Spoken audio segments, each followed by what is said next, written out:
Sa mapagpalang araw mga kaibigan at mga kapatid kay Kristo, narito po muli ang Nimi Magarso Ministry magsasayang papawid ng mga salita ng Diyos sa pamarang madali po nating maintindihan. Sa mga nakaraan po nating pag-aaral ay atin po na pag-aralan kung paano pong mga nakay Kristo, ang mga hindi tumanggap ng tanda ng hayop na kung saan pinapipili sa Sabado at Linggo, ay papatayin. Ayon po sa Apokalipsis, Kabanatang 13, ang talata po ay 15.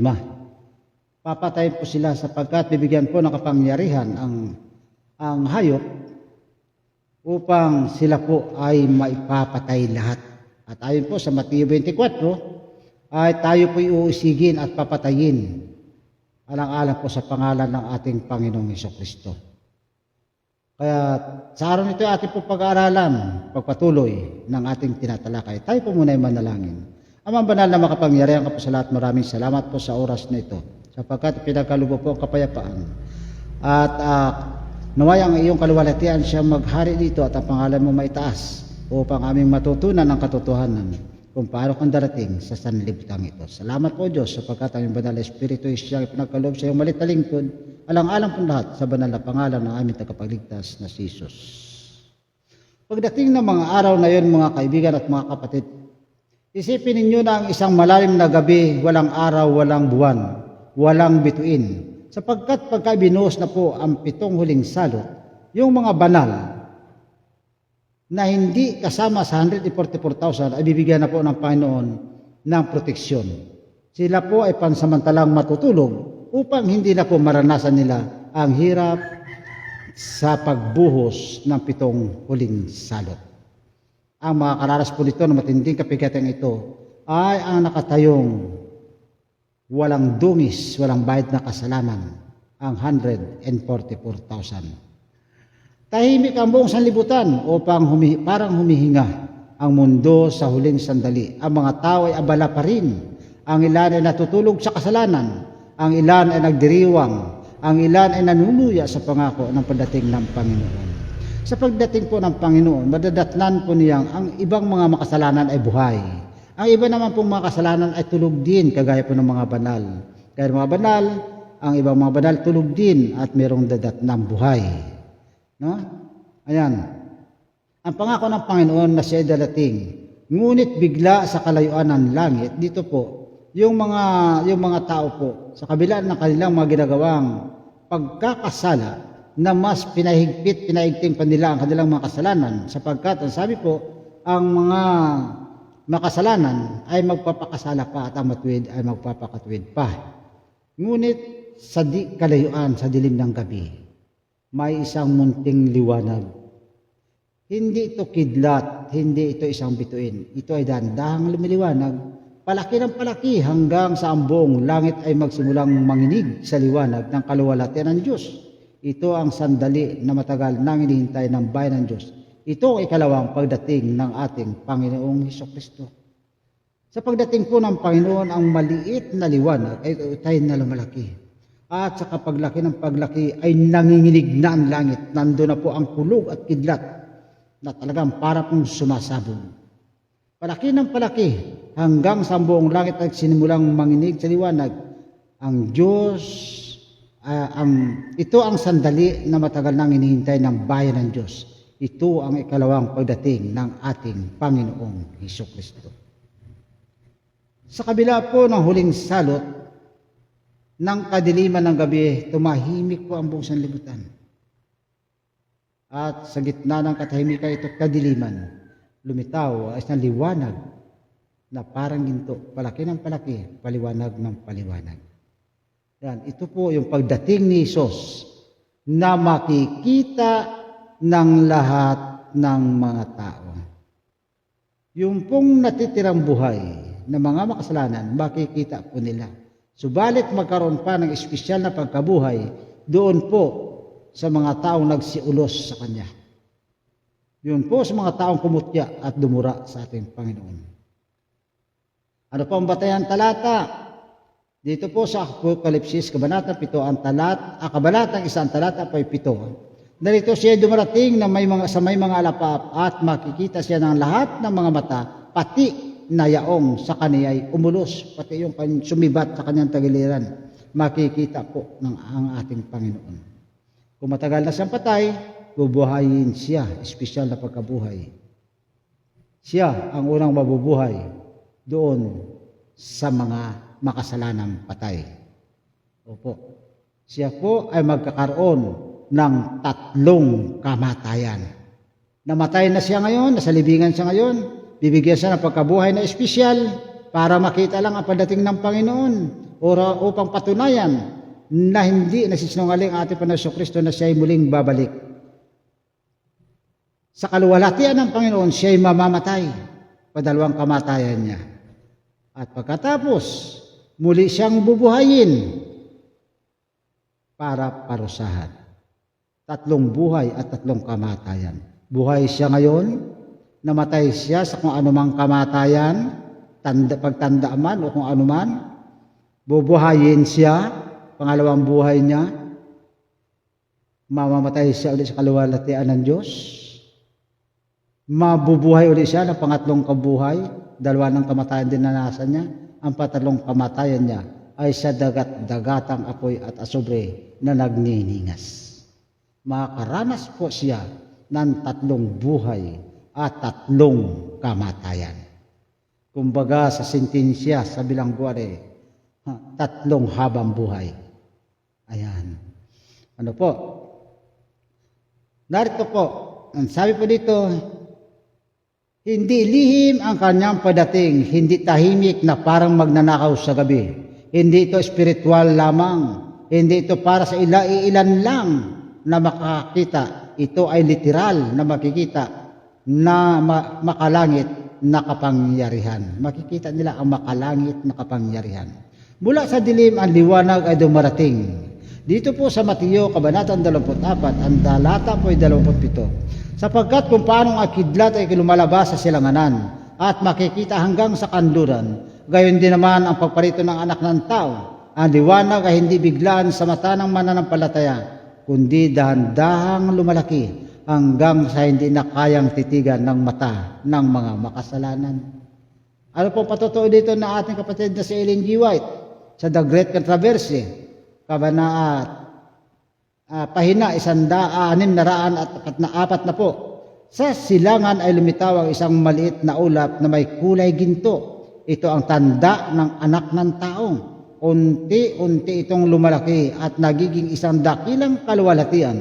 Mga kapatid, bago pa makita ng sanlibutan, may isang grupo na nakakaunawa sa kung ano ang kanilang nakikita.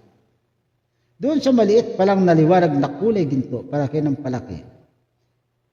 Ang una pong nakasaksi dito ay ang 144,000 sapagkat sila po'y nakatayong buhay.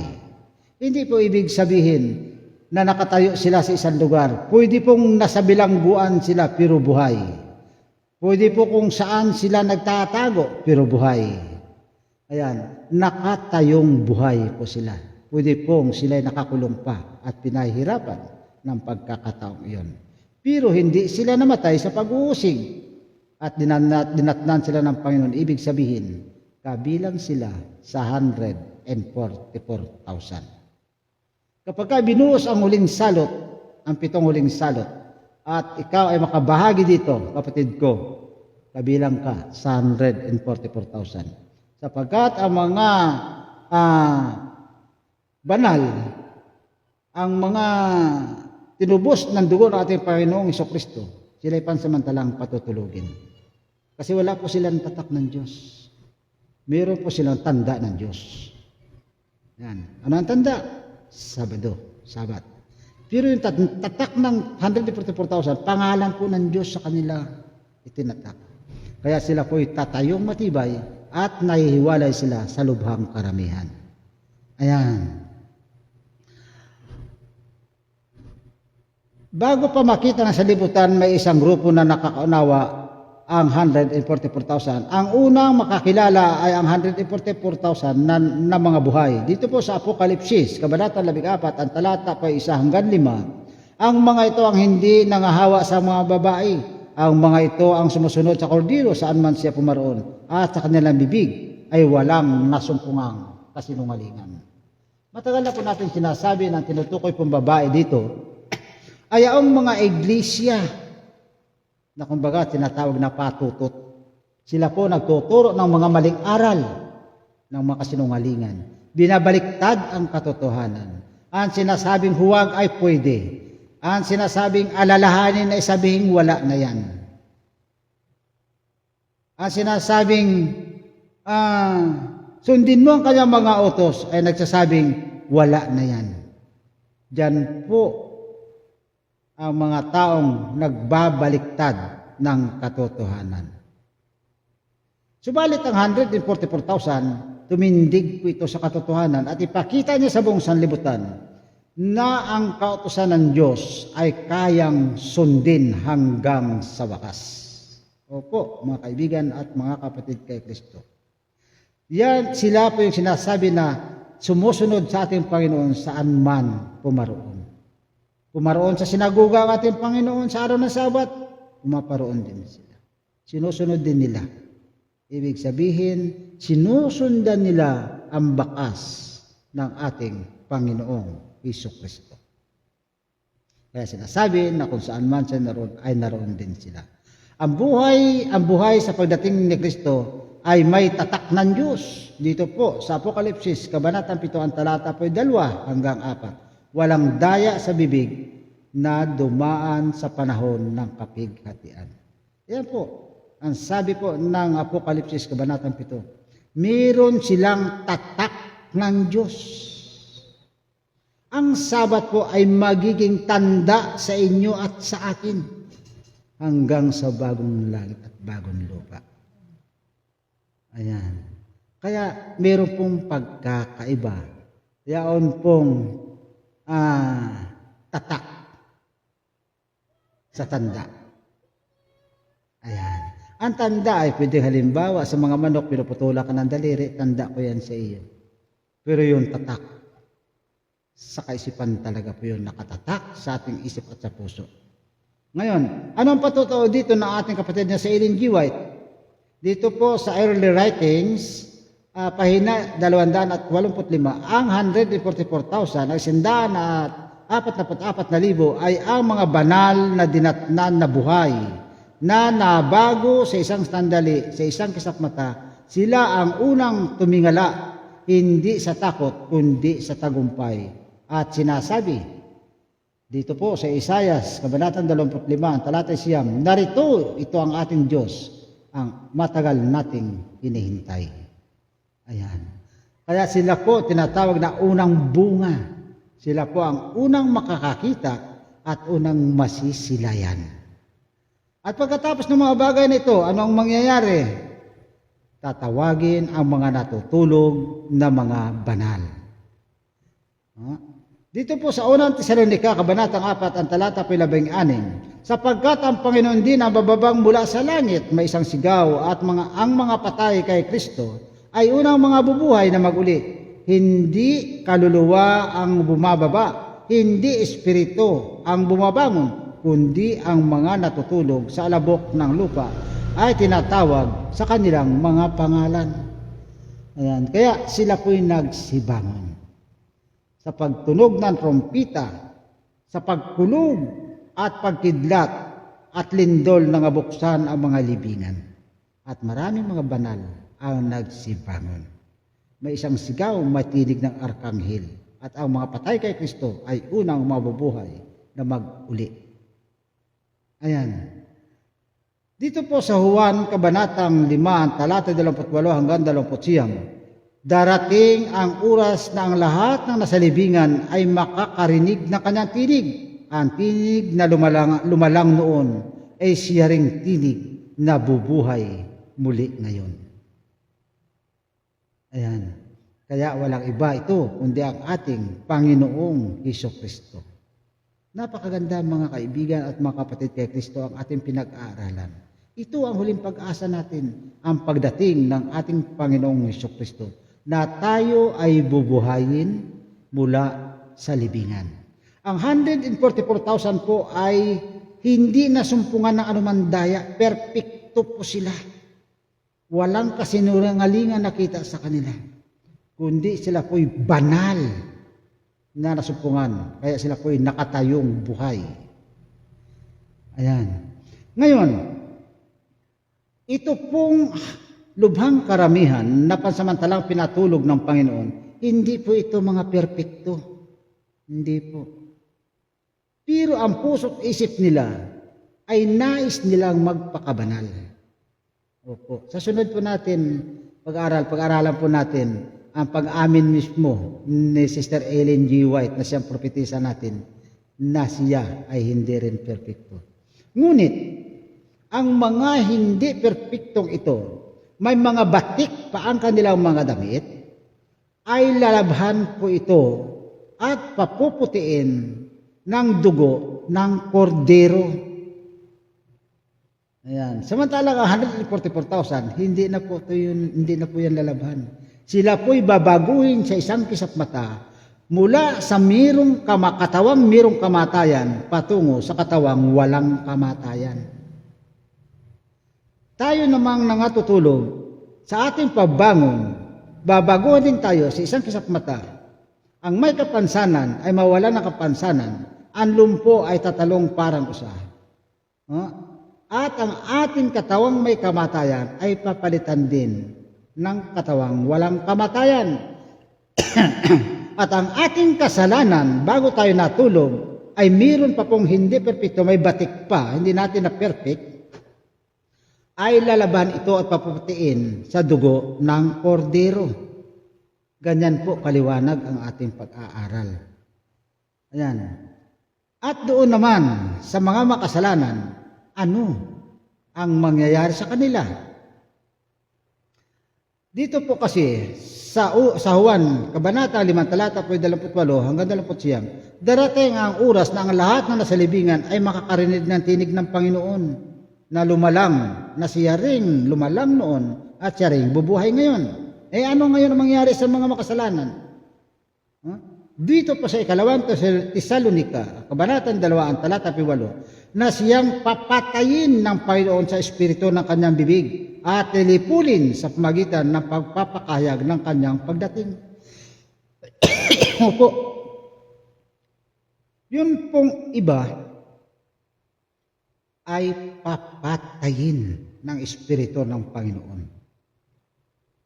sa pamagitan ng kanyang papahayag. Kaya ang iba, sabi na, sa mga bundok, tabunan mo kami, hindi namin kaya.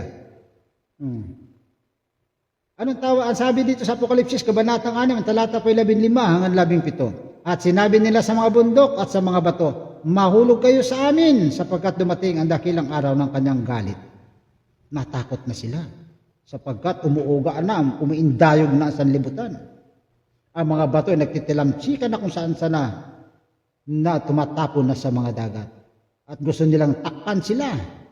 Hindi nila makaya kaluwalhatian ng ating Panginoong Hesukristo. Iyon ang pumatay sa mga natitirang buhay. Pati yaong binuhay ng espesyal, mamamatay din sa kaluwalhatian ng Panginoon. Kaya magkakaroon siya ng 3 kamatayan. Gaya ng ating ipinaliwanag kanina. Ayan. Ano po ang sinasabi dito? Anong ating kapatid na si Ellen G. White? Ang kaluwalhatian ng kanyang pagdating ay sumisira sa makasalanan. Ang liwanag ay nagiging apoy. Ang parihong liwanag, buhay sa banal, kamatayan sa suwail. Isang liwanag ng kaluwalhatian na magiging kamatayan sa mga suwail sa Diyos at magiging pagpapala at buhay naman doon sa mga masunurin sa ating Panginoon. Ano ang malinaw na katotohanan dito? Ang pagdating ni Kristo ay isang bisis at hayagan. Ang 144,000 ay unang makasaksi na may pagkaunawa. Ang mga natutulog na banal ay bubuhayin.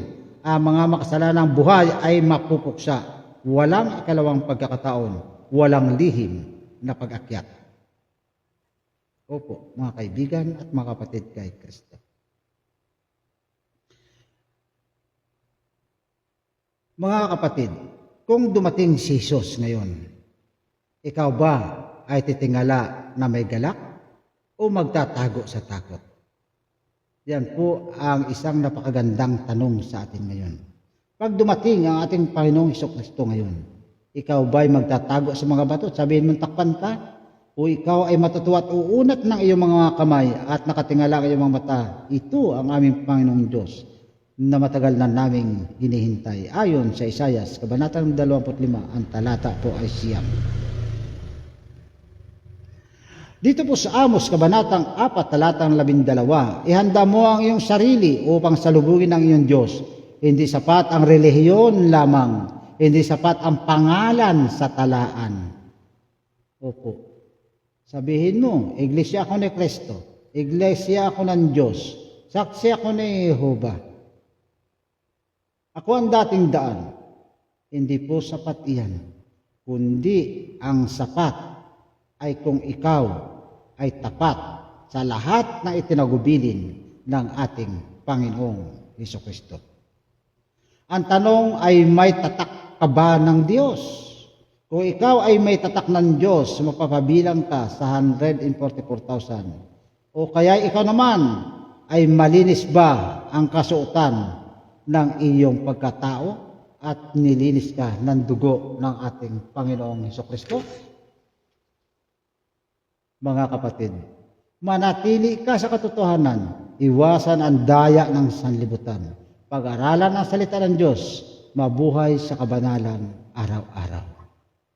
Gaya po ng aking sermon kanina, na ang sanlibutan ay humihibik na.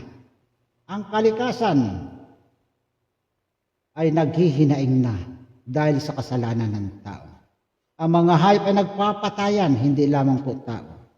Ang mga hayop ay nagpapatayan. Ang mga halaman ay nag-uunahan upang makasagap ng liwanag at ulan upang mabuhay. Ang mga bulaklak, pumapatay na rin ng mga kulisap. Ang ibang mga hayop, ninanakaw ang mga anak ng ibang mga hayop. Hindi ito ang gusto ng Diyos. Nilalang ng Diyos ang lahat ng kanyang mga nilalang na napakabuti. Subalit, dahil sa bunga ng kasalanan, pati ang lupa ay sinumpa.